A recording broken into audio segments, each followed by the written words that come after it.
기도하시죠. 하나님, 오늘 저희들 하나님 주시는 마태복음 말씀 귀하게 깨닫습니다. 주님께서 우리 심령에 직접 말씀하여 주시고 우리 삶의 교훈이 되고 우리가 오늘 우리의 삶을 어떻게 살아야 되는가 하나님께서 말씀해 주시는 음성이 들리는 시간 되게 하여 주시옵소서. 나는 자의 부족함은 주께서 모두 다 가리워 주시옵소서. 예수 그리스도의 이름으로 기도드립니다. 아멘. 아멘. 예, 마태복음 두 번째 시간으로 우리가 보는데요. 본문 12절 말씀을 보면 바벨론으로 사로잡혀간 이후에 하고 그 이후에 이어진 족보가 12절부터 소개되어 있습니다. 여고냐가 먼저 나오네요. 12절에 여고냐는 유대가 망해서 포로로 잡혀갈 때 그때의 왕이죠. 여호야긴인데 이제 여고냐 이렇게도 이름을 말했습니다. 왕이 된 지 3개월 만에 바벨론이 쳐들어와서 나라는 망하고 포로로 잡혀갔습니다. 그리고 그 포로로 잡혀간 곳에서도 족보가 이어져 갔는데 스알디엘을 낳고 스알디엘은 그 다음에 우리 또 익숙한 이름이 나오네요. 스룹바벨을 낳았다. 스룹바벨은 포로로 잡혀갔던 이들이 유대로 다시 돌아올 때 그 첫 번째 1차로 귀환할 때 이들을 이끌고 왔던 그러한 지도자죠. 이름들만 족보에는 실려 있지만 역사가 이 족보에서 이렇게 보입니다. 자, 그리고 나면 13절인데 스룹바벨은 아비훗을 낳고 아비훗은 엘리야김을 낳고 엘리야김은 아소를 낳고 이렇게 이어집니다. 여러분 이 중에 아시는 분 계셔요? 익숙하게 아시는 분 혹시 계십니까? 14절말도 가도 또 사독, 아킴, 엘리훗 이렇게 이어지는데 누구를 아시나요? 엘리야김. 이거 우리 김씨인가? 아는 사람이 나오지를 않습니다. 구약은 말라기를 끝으로 하나님께서 선지자에게 더 이상 말씀을 주시지 않죠. 그래서 한 BC 한 500년대부터 예수님 오시는 영년까지 이 400~500년 동안은 성경의 침묵기, 암흑기 이렇게 부르는 시간입니다. 이들은 지금 그 기간 동안의 족보에서 이어져 온 그런 이름들인데 어떤 일이 있었는지 우리가 알지를 못해요.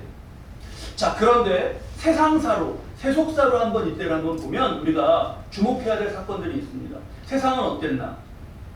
유대를 멸망시킨 게 바벨론이었는데 바벨론, 야, 그렇게 강력한 나라구나 해서 그래도 한 1000년은 가겠구나 싶었는데 얼마 못 갑니다.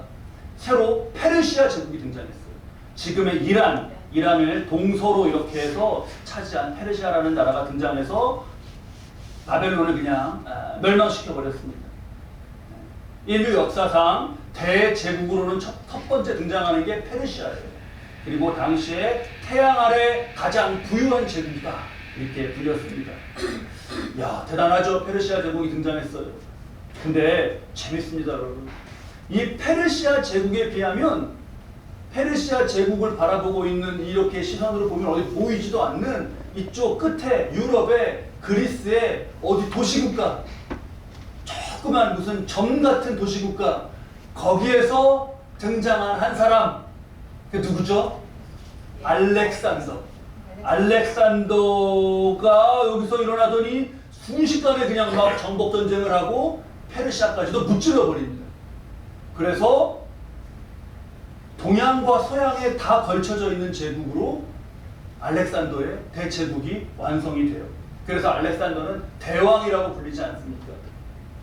근데 역사가 너무 재밌어요. 그 대왕인데 32살에 죽었습니다. 32살에. 야, 여기 계신 우리 모인 분들은 적어도 알렉산더보다 훨씬 더 많이 저기 그렇게 못 살고 있는 친구들도 있긴 하네요. 어린 친구들이 있긴 한데 우리는 훨씬 어떻게 그렇게 이 순식간에 이런 영토를 차지하고 동서양에 걸친 제국을 만들었는데 32살 그 나이에 죽습니다. 자, 이후에 세계사는 급변하죠. 이렇게 차지했다가 확 그 사람이 죽어버리니까. 자, 이 급변기에 다시 초점을 유대로 맞춰서 보면 그리스 제국의 넓은 영토 이거를 알렉산더의 부하들이 나누어서 다스려요. 뭐 그렇게 되겠죠, 자연히. 근데 그 유대를 차지해서 다스리게 되는 그런 왕들 중에서 정말 끔찍한 이가 납니다. 끔찍한 이. 그게 바로 안티오쿠스 4세라고 하는 일. 주보에 제가 실어놨습니다. 주보에서 한번 보셔요. 안티오코스 4세. 그 형상도 거기에 있는데 오래돼갖고 코가 그냥 탁 떨어져 나가고 그랬네요.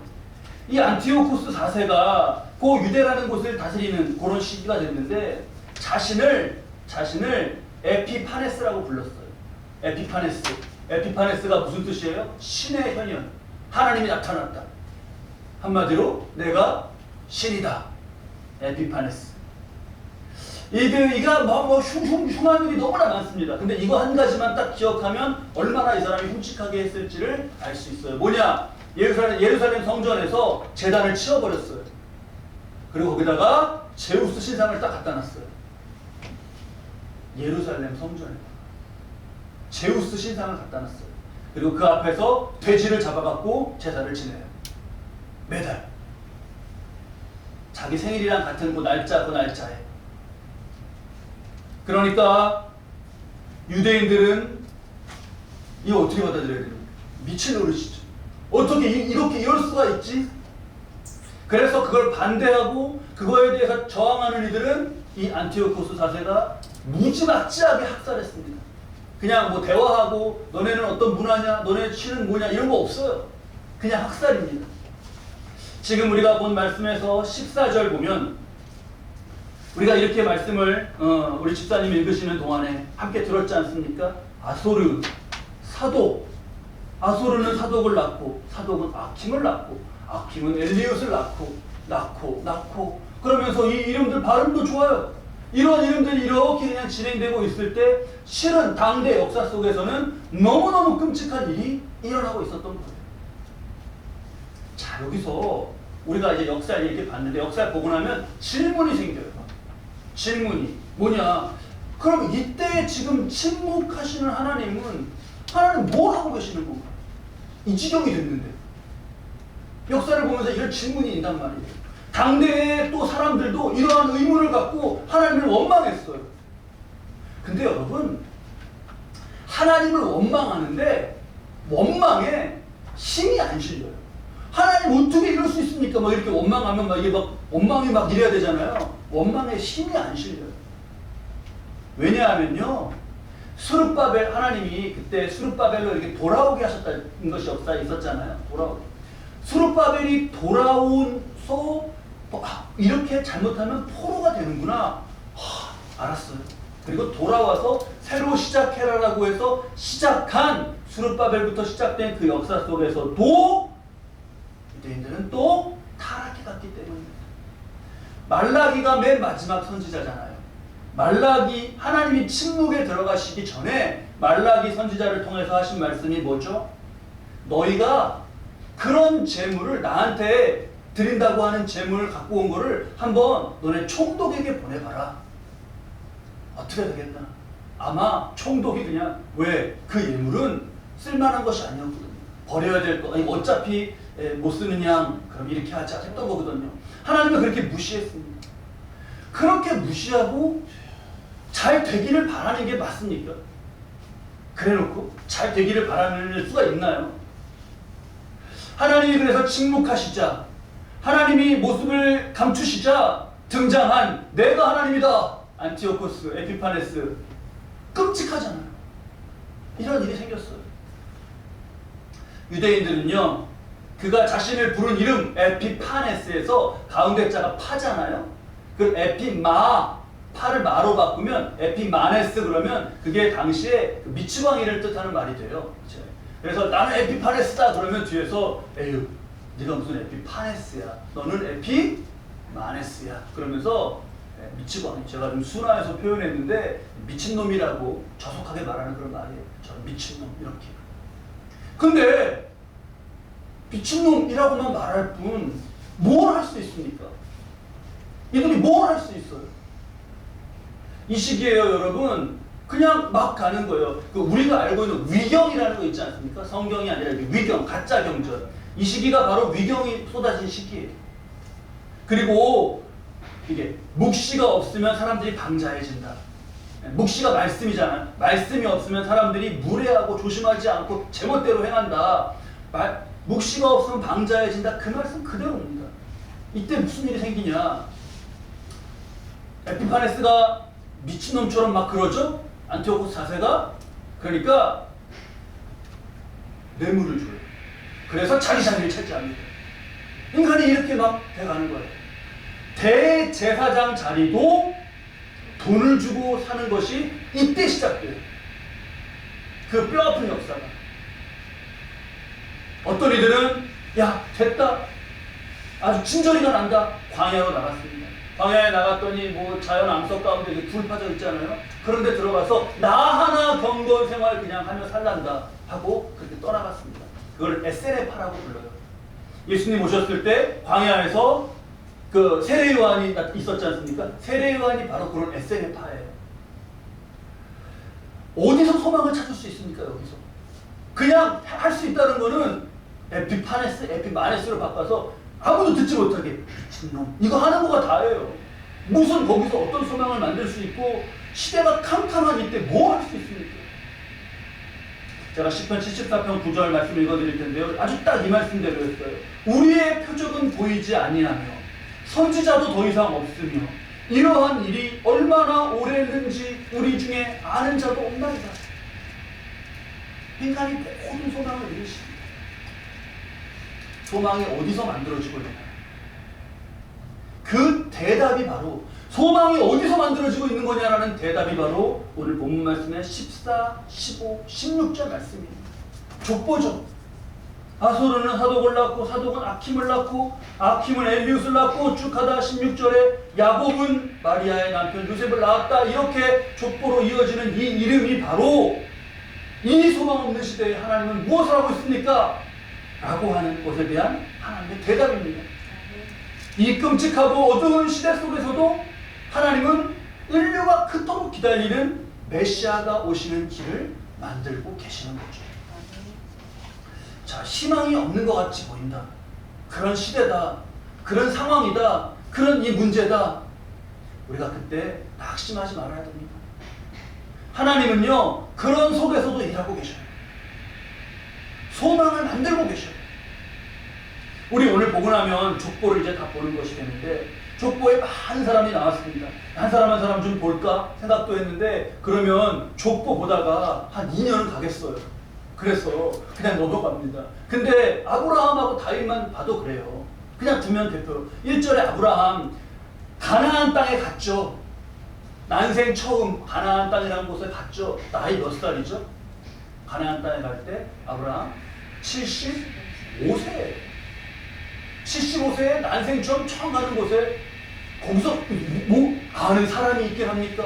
뭘 많이 가졌습니까? 뭘 거기 지역에 대한 정보가 있습니까? 아무것도 없을 때요. 근데 그렇게 처해진 아브라함의 소망은 하나님이 가나안에서 만들고 계셨던 거잖아요.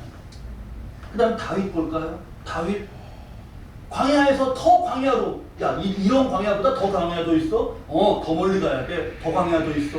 그렇게 갈 때 실은 하나님께서 다윗을 왕으로 만들어 가시는 소망은 커져가고 있었던 거잖아요. 족보에서 우리가 이걸 봐야 됩니다. 우리의 역사도 한번 볼까요? 여러분 19세기 말을 한번 떠올려보세요. 19세기 말, 지금부터 한 그러면은 100년도 한 120, 130년 전 19세기 말. 19세기 말 우리나라는 그때 우리나라는 뭐였죠? 조선이죠. 조선. 가 쓰고 이렇게 19세기 말에 조선이죠. 19세기 말에 미국 동부 뉴욕 있는 쪽, 그 위쪽 동북부, 거기 뭐가 있나? 미국 동북부. 19세기 말 미국 동북부에서 어떤 일이 있었는지 혹시 여러분 아셔요? 세계사 공부 열심히 하시. 19세기 말에 뭐가 있었나? 뭐가 개발이 됐나? 뭐가 발전이 됐나? 그때 무디라고 하는 그 설교자를 중심으로, 그를 중심으로 영적 대각성 운동이 일어났었어. 영적 대각성 운동. 자, 다시 여기 쫙 태평양 건너서 우리나라로 오시죠. 가 쓰고 막 길에 다니던 조선시대 때 그 지구 반대편에서 그러한 일이 뭔 일이 있는지 없는지 압니까? 모릅니까? 모르죠. 지금이야 뭐 핸드폰 켜서 국제뉴스도 보지만 그때 신문도 없을 때예요. 신문도 뭐 소식이 있으면 벽에다가 방을 붙일 때입니다. 방을. 그런 시대예요. 그 방 붙여도 몰라요. 당시에 문명 거의 대부분의 사람들은 글을 몰랐습니다. 그때 놀란 게 선교사들이 와서 놀란 게 자기 이름을 쓸 줄 모른다는 거였잖아요. 이름을 쓸 줄 몰라요. 자, 그렇게 시대에 게다가 그때는 우리 민족적으로는요 죽음으로 가는 시기예요. 민족적으로 뭐죠? 일본이 나라를 조금씩 이런 권리 저런 권리 이런 부서 저런 부서 하면서 장악해가고 있었을 때입니다. 그런 조선 여기도 지금 이런데 그때 미동북부는 뭐 어디를 말하는 거며 전혀 지구상에서 관계없이 떨어져 있는 그런 모습 느껴져요. 근데 여러분 그 미동북부에서 있었던 영적 대각성 운동의 결과로서 선교사들이 막 쏟아져 나오죠. 최대 수혜국이 어디예요? 우리나라였어요. 우리 지금 감리교 아펜젤러라는 그 선교사가 들어와서 처음에 1차 선교사였죠. 장로교는 언더우드예요. 그 사람 이름이 무슨 옷 브랜드도 있죠. 언더우드. 게일, 클락 수많은 선교사들이 조선 그때 조선이었어요. 조선으로 옵니다. 한일 합방이 몇 년이죠? 우리 지금 다음 주일이 광복절 기념주일인데 그 광복절도 맞고 할 때 우리가 이런 역사적 사실을 다시 한번 기억하시죠. 한일 합방이 1910년이에요. 1910년이에요. 그러면 19세기 말부터 1910년까지 한 20년 동안 점점 진행되고 가고 있었던 거잖아요. 근데 선교사들이 가장 많이 쏟아져 들어온 시기가 바로 1910년 전후입니다. 그러니까 이쪽에서 이 어둠의 이것이 장악해가고 있을 때 이쪽에서 이것을 막으려고 하는 역사가 같이 진행되고 있는 게 여러분 보이시는 거죠. 보이시는 거죠. 그렇게 해서 1910년에 한일합방이 된 다음에 그 다음에 한편에서는 이게 장악해가고 한편에서는 복음이 퍼져나가면서 그리스도인들이 2% 같이 안 됐을 때 퍼져나가긴 나가는데 아직 전체 국민의 2%가 안 됐을 때 100명 중에 1명이나 됐을 때 그때 그들이 독립운동의 주역이 돼요.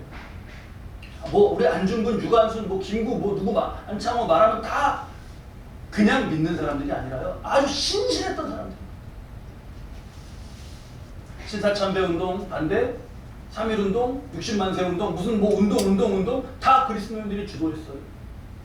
그때 3.1운동, 만세운동 때 서대문 연구소나 이런 데 잡혀간 사람들 그 기록이 남아있잖아요. 그 신상 이름 적고 사진 붙어있고 종교 뭐냐? 기독교. 여성 수감자의 80%가 기독교라고 썼어요. 여러분 19세기 말에 조선만 보지만 뭐 우리는 조선만 보이죠. 가 쓰고 이렇게 입고 다니는. 근데 그때 하나님은 소망을 만들고 계셨던 거예요. 이걸 우리가 우리 민족의 역사 속에서도 이렇게 확인할 수가 있습니다. 하나님이 만드시는 소망을 만드시는 건 이래요. 자, 이걸 우리가 보면서 말씀을 좀 더 깊이 보시죠. 우리 오늘까지 해서 17절까지 말씀을 보았는데 여러분 우리 1절에서부터 17절 말씀 중에서 가장 많이 나온 말이 뭐죠? 낳고죠. 자, 이게 문제예요. 제가 우리 위로부터 그 설교할 때 고린도후서에 위로가 몇 번 나왔냐 할 때 10번 딱 바로 맞추셔서 제가 놀랐는데 이번에는 아주 더 비장에 맞추실 수 없는 그런 문제급이 될 겁니다. 뭐냐? 설마 그 문제일까 생각하실 텐데 그 문제예요. 낳고가 몇 번 나올까요? 낳고가 몇 번 나올까요? 아, 이건 세지 마셔요, 여러분. 셀 수 없이 나옵니다. 40번 나와요. 40번. 낳고가. 아, 그거 풀고 있었어요? 아, 미안해요. 40번 나와요. 자, 그러면 이거 맞춰보셔요. 낳는다. 이거는 문법적으로 능동태인가요? 수동태인가요? 낳는다. 내가 낳았어. 능동태잖아. 내가 낳았어. 모든 40번에 누가 누구를 낳고가 능동태로 나와요. 성경에. 그런데 결정적인 예외가 있습니다. 그게 바로 오늘 우리가 읽은 말씀 중에서 맞아요. 16절 말씀이에요. 16절 말씀 우리 이 점을 생각하면서 다시 한번 자세히 함께 읽어보시죠. 야곱은 마리아의 남편 요셉을 낳았으니 마리아에게서 그리스도라 칭하는 예수가 나시니라. 이 부분이 유일하게 달라요. 이게 수동태입니다. 수동태. 이 마지막에 이 수동태가 이게 왜 유일하게 수동태가 여기 쓰여있는데 이게 굉장히 중요한 거죠. 굉장히. 이렇게 낮게 하신 분 주체는가 누군 거예요? 하나님이시죠. 근데 하나님이라는 말이 나오나요? 1장 1절부터 낳고가 40번이 이어질 동안 하나님이란 말은 한 번도 나오지 않아요. 마태복음 1장 1장에는 여기 지금 이 말씀, 그러니까 족보에 하나님 나오지 않아요. 근데 낳게 하신 분은 하나님이란 말이에요. 근데 이거를 숨기는 거예요. 주체를. 설명을 잘 들어보죠. 주체를 숨겨요. 그리고 이 일에 쓰임받은 대상의 기준으로는 수동태로 이걸 말하는 거예요. 수동태로. 마리아가 에게서 낳으십니다. 이렇게. 이거를 여러분 조금 요 단어 어려운데 우리 주보에 제가 실어놨는데 잘 보시면서 참고하셔요. 신적 수동태라고 부릅니다. 신적 수동태. 신적 수동태. 또는 신학적 수동태라고도 불러요. 이건 뭐냐? 하나님을 동사의 행위자인데 하나님을 직접 거명하는 것을 피하기 위해서 행위자는 생략하고 사용하는 수동태를 말합니다. 거기 예를 제가 들어놨죠. 무덤에서 일으켜졌다. 이게 예수님의 부활을 설명하는 표현이에요. 그러면 예수님이 무덤에서 일어나셨다 이게 아니잖아요. 누가 이렇게 하신 거죠? 하나님이. 근데 주어 생략. 그 다음에 일으켜진 예수님은 수동태로. 신적 수동태. 하나만 더 말씀드릴게요. 골로새서 3장 1절입니다. 제가 읽어드릴게요. 그러므로 너희가 우리죠. 너희가 그리스도와 함께 다시 살리심을 받았으면. 그쵸? 여기도 주어는 어떻게 되어 있죠? 생략. 그 다음에 다시 살아난 우리는 뭐예요? 살리심을 받은 거. 피동. 수동. 이게 신적 수동태입니다. 이게 왜 중요하냐? 먼저 왜 이런 표현을 썼냐면요. 구약시대 때 보면 성경을 필사해 가다가 하나님의 이름이 나오면 멈췄잖아요. 그거 아시죠? 멈추고 샤워를 하고 몸을 깨끗이 씻고 새 붓을 가져와서 다시 하나님 이름을 쓰고 또 썼단 말이에요. 수없이 나오는 하나님의 이름을 주로 바꿔갖고 감히 쓸 수가 없어. 하나님. 인간이 이 더러운 손으로 하나님의 이름을 쓸 수가 없어. 그래서 필사본을 이렇게 구약 필사본을 보면 그 글자만 진해요. 왜? 새붓으로 새로 찍어서 쓰기 시작한 게 그 단어부터입니다. 그게 언어 생활에도 남아서 하나님을 입에 올리지 못하는 거예요. 그런데 하나님을 입에 올리지 않으면서 하나님께서 사람을 통해 행해 가신 일은 표현하는 거예요. 그게 신적 수동태예요. 앞에 우리 민족의 역사, 19세기 말의 민족의 역사 말씀드렸죠. 그러면 제가 우리는 여러분 살리심을 받은 민족입니다. 그러면 딱 이해가 되시죠, 그냥. 그렇죠? 우리는 뭐 독립했을 대한 독립 만세 이렇게도 표현할 수 있어요. 광복 몇 년 전에 우리나라 광복해 이렇게 표현할 수도 있지만 이 영적 언어로서는 우리는 살리심을 받은 민족입니다. 그러면 우리는 아는 거예요. 신적 수동태를 아는 거죠. 하나님이 하신 것도 알고 개인의 삶도 그렇게 표현할 수 있습니다. 오늘까지 먹이셨어요. 그냥 일반 사람들은 모르고 누가 뭘 먹였다는 거야? 그게 신적 수동태예요. 그러니까 하나님의 역사하심을 포착해서 표현해내는 것으로서 성경에 중요하게 담겨있는 게 이 신적 수동태입니다. 우리는 우리의 인생에서 삶 가운데 신적 수동태가 담긴 것을 잘 봐야 되는 거예요. 삶의 주도권이라는 것은 내가 가진 것, 우리가 준 것 같이 느껴지지만 그것은 하나님께 달려있기 때문에 그렇습니다. 그러니까 하나님이 가려져 있는 하나님이 어떻게 역사하시는가를 보는 이 신적 수동태를 찾아내는 게 우리 인생에서 중요한 일이 되는 거죠. 자, 우리 누가복음 말씀 한번 찾으시죠. 누가복음 16장입니다. 누가복음 16장 말씀 잘 찾으시고요. 19절부터 21절까지 세 절 말씀을 함께 우리가 읽어볼게요. 함께 읽는데 이 말씀에서 여기 지금 한 부자의 삶이 나오잖아요. 이 사람의 삶을 보면서 신적 수동태가 뭐가 있는가를 찾는 거예요.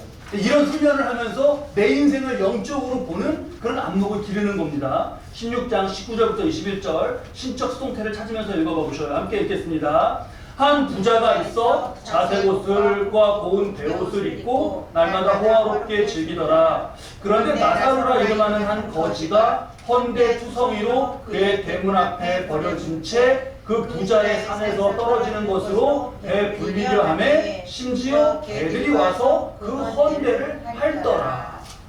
이걸 우리가 이제 보는 거예요. 부자의 모습을. 여기서 여러분 신적 수동태가 어디에 있죠?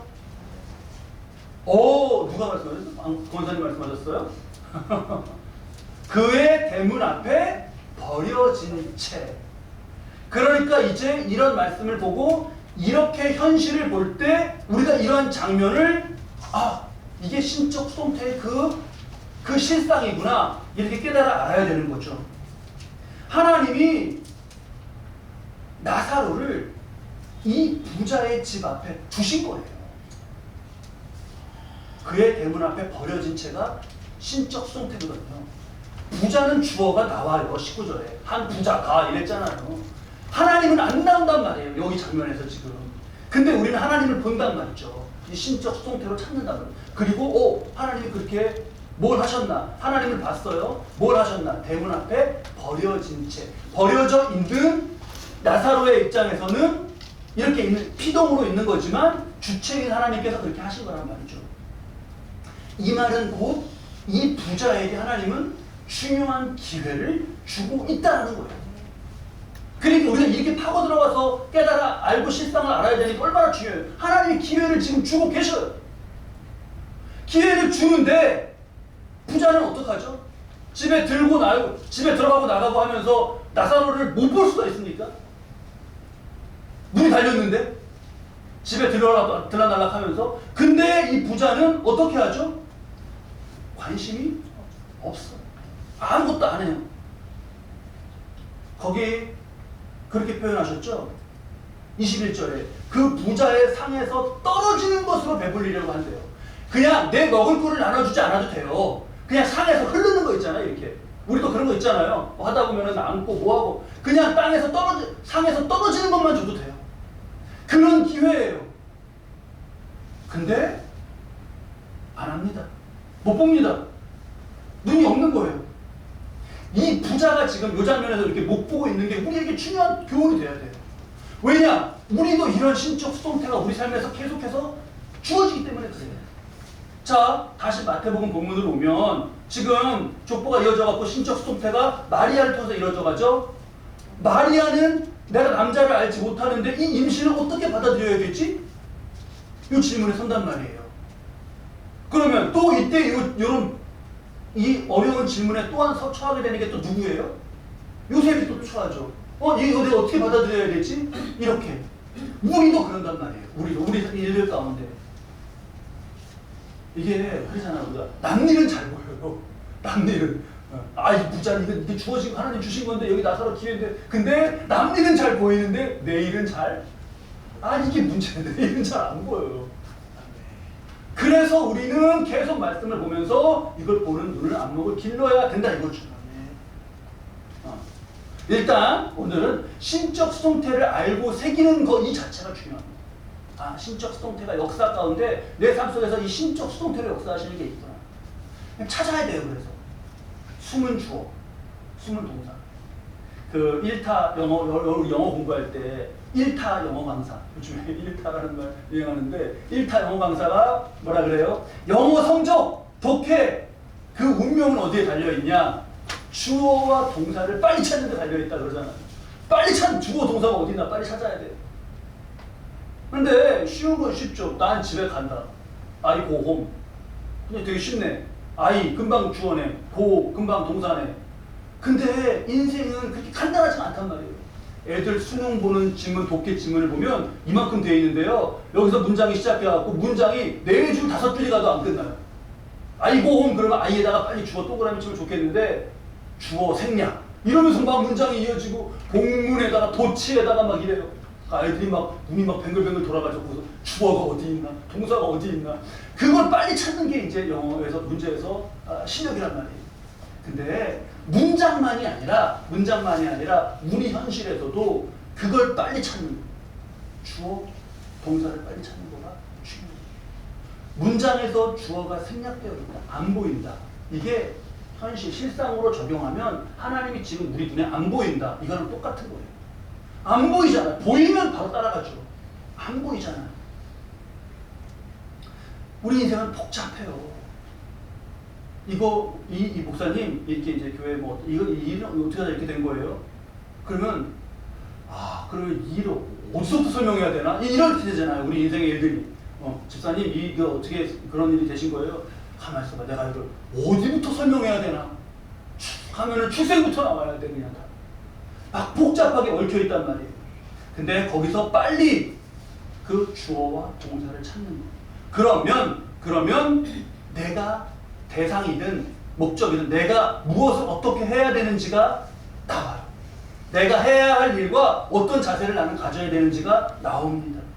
이게 안 나오면 이 부자처럼 기회를 주시는데 문 앞에다가 갖다 놨는데도 그냥 이러고 다니는 거예요. 그게 얼마나 안타깝습니까? 하나님 기회를 주시는데 복도 차버리는 거예요. 그냥. 하나님은 소망의 길을 놓고 계시는데 한숨 쉬면서 나는 다른 길로 가는 거가 될 수 있단 말이죠. 잘못된 열심으로 막 뭔가 길을 만들어 가는데 그 길의 끝은 벼랑인 그거에 우리가 헛된 열심을 부릴 수 있다는 거죠. 잘 따라가야 됩니다. 자, 조심해야 되는 게요. 마지막으로 이게 신적 수동이다. 신적 수동태다 그러니까 이렇게 수동태 또는 이거 말이 들어와서 수동적이다 하는 말은 좋게 잘 안 들려요. 수동적이다. 이거는 너는 왜 이렇게 뭐 시켜야만 하고 수동적으로 하냐. 소극적으로 하냐. 근데 그렇게는 절대 아닙니다. 그런 차원에서는 하나님의 신적 수동태를 알았으면 그 다음에는 능동적으로 적극적으로 따르는 거예요. 마리아가 지금 이 순간에 놓여있죠. 지금 마리아가 16절의 요 순간에 놓여있는 요 마리아를 카메라 앵글이 다른 관점에서 누가복음에서 찍어서 비추는 게 있어요. 누가복음에 보면 너가 동정녀로서 아이를 낳을 것이라는 것을 수태고지를 하죠. 천사가 알려줍니다. 알려줬어요. 지금 여기 마태복음에 안 나오지만 똑같은 그 장면에서 다른 카메라 누가복음 카메라에서는 그때 수태고지를 알려줘요. 그 순간에 마리아가 뭐라 그러죠? 마리아가 우리 네? 이제 말씀드리 막 나오죠. 주의 여종이오니 말씀대로 이루어지리이다. 기가 막힌 대답인 거죠. 여러분, 말씀대로 내게 이루어지이다. 내 나를 통해서 이루어지리다는 내가 지금 능동이에요, 수동이에요? 어렵어. 어려우시네. 나를 통해서 이루어지면은 이건 수동이죠, 나는. 그쵸? 나를 통해서 이루어지다. 이렇게 말하는 건 능동이죠. 그러니까 그 대답 안에 뭐가 다 들어있어요? 수동과 능동이 다 들어있단 말이죠. 우리도 그렇게 깨달아 알고 그렇게 응답하고 내 할 일을 할 때는 능동이 되어야 되는 거죠. 자, 마지막 이제 다시 심화 퀴즈로 가보시죠. 다시 누가복음 16장 이 부자 다시 한번 자세히 보셔요. 자, 한 부자가 있죠. 여기서 여러분이 만약에 부자라면 오늘 신적 수동태를 몰랐다면 이 부자처럼 살았겠지만 이제 알았어요. 여러분이 부자라면 어떻게 하시겠습니까? 어떻게 해요? 여러분이 부자라면 나사로를 보살펴 주겠죠. 어떻게? 음식을 좀 먹는 거라도 주고 그러겠죠. 그쵸? 근데 최상위 문제예요. 이제 최상위 문제. 목사님, 그렇게 줄 게 없어요. 이 부자는 그렇게 줄 게 있었는지 모르겠는데 줄 게 없어요. 줄 수가 없어요. 그러면 줄 게 없구나. 하지 않고 적극적으로, 능동적으로 그럼 어떻게 해야 되지? 라고 할 때 무엇을 할 수 있죠? 도울 방법이죠. 네? 도울 방법을 찾아요. 도울 방법을 찾죠. 찾아요. 지금 빨리 찾으셔요. 어떻게 하면 좋겠어요? 말씀에서 찾으셔요. 말씀에서 19, 20, 21절에서 뭐 어떻게라도 하겠어요. 집으로 들어가라. 할렐루야. 우리 김지사님 집이 있으니 집으로 들어오라 할 수 있죠. 근데 또 그럴 수도 있어요. 목사님 집이 변변치 않아서 못 드립니다. 집이 방이 그냥 저 하나 사는 방 하나에 뭐 할 수 있죠? 21절 말씀 보셔요. 다시 읽겠습니다. 21절 말씀 함께 읽으시죠. 그 부자의 상에서 떨어지는 것으로 배불리려 하매 심지어 개들이 와서 그 헌대를 할더라. 뭐 할 수 있죠? 가서 개라도 쫓아줄 수 있는 거예요. 이거는 어떻게 마음을 먹느냐에 따라서 해줄 수 있는 게 없다. 그러면 그냥 집에 들어가야 돼요. 하나님이 이 기회를 주시는데 내가 뭘 해야 되지? 뭘 할 수 있지? 자꾸 다가가면요. 가서 개라도 쫓아줄 수 있잖아요. 이런 자세를 우리가. 이런 자세를. 이거보다 여러분 더 심오한 경지로 가면요, 이 지금 개들을 쫓아주는 건 우리 삶에서 영적으로 누군가 죽어가고 있을 때 그와 기도하면서 그 영적 역사 가운데 그가 빛으로 나아오도록 살아나도록 함께 싸우는 중보, 그 의미까지도 깊이 있게 생각할 수 있는 부분입니다. 아멘. 자, 오늘 우리에게서 결국은 어떤 눈이 길러지는 건가? 이 축복 가운데 하나님의 송태를 보는 거예요. 그러면서 내가 할 것을, 그것이 보이는 거예요. 1절에서부터 16절까지 아무리 눈을 씻고 찾아봐도 하나님이라는 말은 안 나와요. 근데 하나님이 안 나온다고 하나님이 안 보이냐? 여러분 안 보이셔요? 보이죠. 보이죠. 이거 이상하다. 저 교회는 이상하다. 여기 하나님이 안 나온다는데 하나님이 보이는데 이단인가 보다. 그렇게 가면 안 되는 거죠.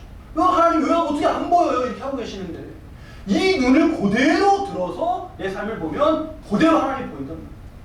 그걸 우리가 꼭 여러분 쫓아가는 저와 여러분 되시기 바랍니다. 아멘. 우리 인생에도 하나님께서 결정적으로 역사하시는 그런 신적 송태 역사가 있고, 그때 주권자이신 하나님, 소망을 만들어 가시는 그 동사, 그걸 잘 보고 잘 깨닫고 그걸 따라가며 살아가시는 가운데 주께서 이끄시는 뜻대로 나아가는 저와 여러분 되시기를 주님의 이름으로 축원합니다. 아멘. 기도하시죠.